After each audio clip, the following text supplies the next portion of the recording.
Income tax, CBI और लगातार जिस तरीके से घटनाक्रम है, जितने भी अपोजिशन लीडर्स हैं या जो अपोजिशन पार्टी के जितने भी लीडर्स हैं वो वेल प्रिपेयर्ड पहले से हैं। ये कोई नई चीज नहीं हो रही है और सत्ता में रहने वाले लोग ये कोई नई चीज नहीं कर रहे हैं। दुर्भाग्य इस बात का है जो लोग चुन करके आए हैं जनता से, आखिरकार वही लोग अन्याय ज्यादा कर रहे हैं। याद रखें कि इस तरह का न्याय और इस तरीके से जो कार्रवाइयां होती हैं हमेशा सरकार को कमजोर करते हैं और वो पॉलिटिकल पार्टीज जनता को फेस नहीं कर सकती, क्योंकि जो पॉलिटिकल पार्टीज आज सरकार में इसलिए हैं क्योंकि जनता ने उन पर भरोसा किया था। क्योंकि 10 साल में महंगाई बढ़ गई, बेरोजगारी बढ़ गई, जो सपने दिखाए थे वो पूरे नहीं हुए, इलेक्शन मैनिफेस्टो पूरा नहीं किया, 100 स्मार्ट सिटीज नहीं बने। और अगर हम याद करें 2014 वादा तो ये किया था कि नए शहर बनाएंगे, न नए शहर बने, न स्मार्ट सिटीज बने, बेरोजगारी बढ़ी है, किसान की आय दोगुनी नहीं हुई, बिजली का बिल महंगा है।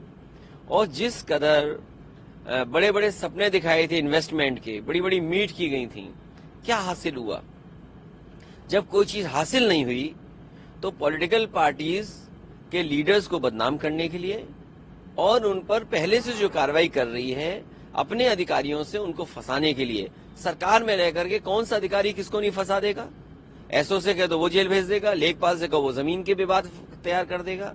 तो सरकार में रह करके ऐसी कार्रवाइयों से सरकार मजबूत नहीं होती है। जब कभी भी जनता के बीच में वोट मांगने जाएंगे तो जनता इनको जवाब देगी। क्या लगता है बीइंग एन अलायंस आप सब साथ हैं, किस तरह से इसको आप लोग विरोध करेंगे और क्या लगता है अभी आप कह रहे हैं? देखिए अभी हमारा विरोध जैसे जिस स्तर पे जहां जो पॉलिटिकल पार्टीज हैं सब विरोध कर रहे हैं और जितनी भी अपोजिशन पार्टीज के लोग हैं उन्होंने सबने कहा ये गलत हुआ है।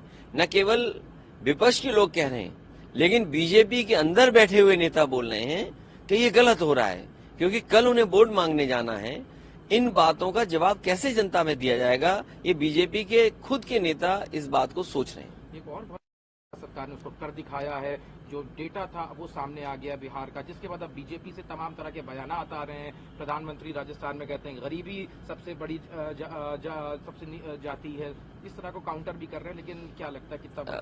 मैं बधाई देता हूं बिहार की सरकार को जिन्होंने ये फैसला लिया और कम से कम अगर हम इसको सेंसस ना माने तो सर्वे तो माने, और वो सर्वे माने जो हकीकत है जमीन पर कि किस जाति के लोग कितने हैं।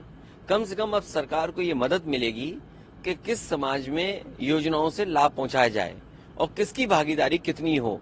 आने वाले समय में हमें उम्मीद है कि जनगणना के बाद जो आरक्षण है, जो सुविधाएं हैं, जो मदद है वो बढ़ेगी और आबादी के हिसाब से उनको हक और सम्मान मिले। यही पुरानी मांग है, यही बाबा साहब भीमराव अम्बेडकर जी का संविधान कहता है, यही डॉक्टर राममनोहर लोहिया का संघर्ष रहा, उनका रास्ता रहा, यही नेताजी अपने जीवन भर करते रहे।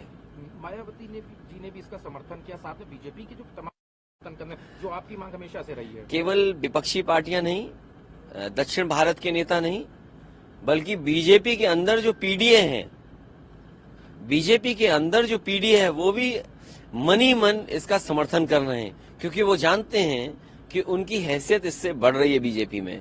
तो बीजेपी के अंदर जो पीडीए के मेंबर्स हैं वो इसका समर्थन कर रहे हैं। ये बात बीजेपी को दिखाई न दे, इसके लिए मैं कुछ नहीं कर सकता। एक आखिरी सवाल है, आज प्रशिक्षण उसमें था, उसमें आप लोगों ने हमेशा से जाति जनगणना के भी मुद्दे रखे, क्या लगता है कितना सक्सेसफुल रहेगा और क्या कुछ और पार्टीज में मुद्दे? इसी तरह के शिविर हर जिले में होंगे, अभी काफी जिलों में हो चुके हैं।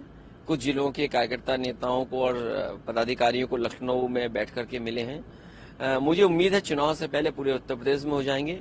कम से कम जमीनी कार्यकर्ता हमारी ये बात समझें कि देश के सामने लोकतंत्र बचाने के लिए कितनी बड़ी लड़ाई है।